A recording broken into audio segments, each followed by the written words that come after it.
नमस्कार। कक्षा 8वीं की व्याकरण भारती की श्रृंखला हमने शुरू कर रखी है और उसमें हमारा है आज दूसरा जो अध्याय है वो वर्ण विचार, जो हम कर रहे हैं आज से नया अध्याय शुरू। तो इसमें काफ़ी लंबा चौड़ा दे रखा है, तो इसके मैंने थोड़े से शॉर्ट नोट्स बनाए हैं, वो उसमें मैं आपको करवाती हूँ। चलिए देखते हैं।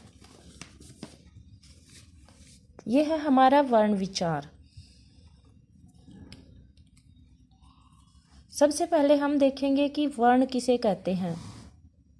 भाषा की वह सबसे छोटी इकाई होती है जिसके और अधिक खंड नहीं किए जा सकते, उसको हम वर्ण कहते हैं। कि वर्ण जो है, वर्णों से मिलकर ही शब्दों का निर्माण होता है। तो वर्ण वो हमारी सबसे छोटी से छोटी इकाई होती है जिसके हम और अधिक खंड यानी टुकड़े नहीं कर सकते। फिर आता है हमारा दूसरा इसी के अंदर क्वेश्चन, वर्णमाला। वर्णों का क्रमबद्ध सार्थक समूह वर्णमाला कहलाता है। कि क्रमबद्ध रूप में एक जो सार्थक समूह का जो हम निर्माण करते हैं वो वर्णमाला है। फिर दूसरा इसके अंदर हमारा अगला क्वेश्चन आता है, वर्णों के इस हिंदी वर्णमाला में प्रकार कितने हैं वर्णों के। तो इसमें हमारे दो होते हैं, स्वर और व्यंजन। सबसे पहले हम पढ़ेंगे कि स्वर किसे कहते हैं। स्वर स्वतंत्र रूप से बोले जाने वाले वर्ण होते हैं। इनके उच्चारण में वायु बिना रुके मुख से बाहर आती है। जैसे हमें इनमें उच्चारण, जैसे स्वर संख्या में 11 होते हैं, इनका उच्चारण करते हैं ए, आ, ई, उ,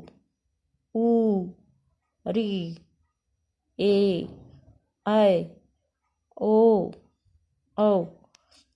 इनके उच्चारण में जब हम बोलते हैं तो आवाज़ हमारी बिना रुके मुख से सीधी बाहर आती है, तो उसको हम स्वर बोलते हैं।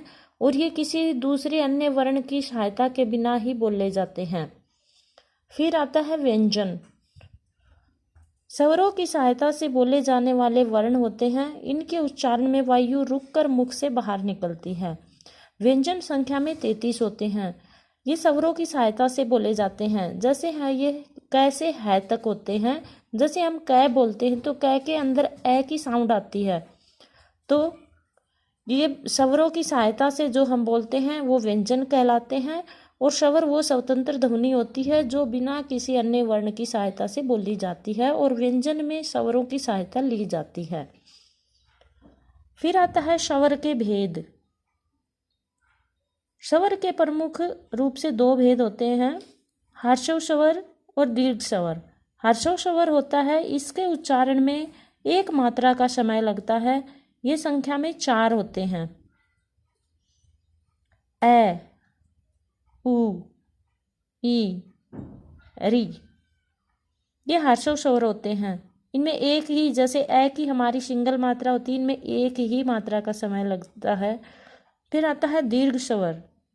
दीर्घ स्वर, इनके उच्चारण में ह्रस्व स्वर से दुगुना, यानी इसमें एक मात्रा का समय लगा है तो इसमें 2 मात्रा का समय लगता है।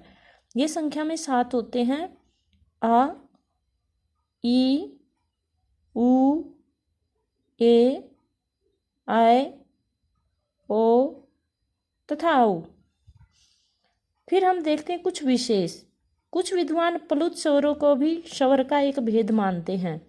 इसके उच्चारण में ह्रस्व स्वर से, यानी इस स्वर से, इसमें 1 मात्रा का समय, दीर्घ स्वर में 2 मात्रा का समय, और जो हमारा प्लुत स्वर है उसमें 3 मात्रा का समय लगता है इनके उच्चारण में, जैसे कि ओम, राम आदि। आज के लिए इतना ही। अगली वीडियो में हम इसका अगला पार्ट करेंगे। तब तक के लिए धन्यवाद।